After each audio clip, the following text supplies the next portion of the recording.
ఇది ఓన్లీ ఉత్త వాటర్ ఉండే క్యాను. ఇది వాటర్తో పాటు ఆప్సైటీ ఉండే క్యాన్ అనమాట. ఆప్సైటీ ఇందులో మిక్స్ చేయడం జరిగింది, ఇందాక వీడియోలో మీరు చూశారు. కాకపోతే ఏంటంటే కొంచెం దూరం నుంచి చూడడం వల్ల సో వీడియో అనేది మీకు మొక్క ఎలా తడిసింది అనేది కనిపించలేదు. ఇప్పుడు మేము దగ్గరికి పెట్టి తీసి చూపించడానికే మళ్ళీ ఈ వీడియో చేయడం జరుగుతుంది.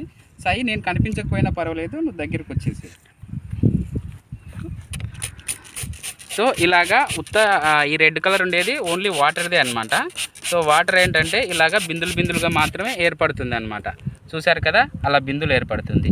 అదే మీరు పిచికారి మందులతో పాటు ఈ బ్లూ కాయిన్లో ఆప్సైటీ కలిపాము ఇందాక. సో ఇందాక వీడియోలో చూశారు కదా. సో అదే దాంతోనే ఇదే మొక్క పైన స్ప్రే చేస్తే ఆప్సైటీ కలిపి వాడడం వల్ల ఏమవుతుందో చూడండి.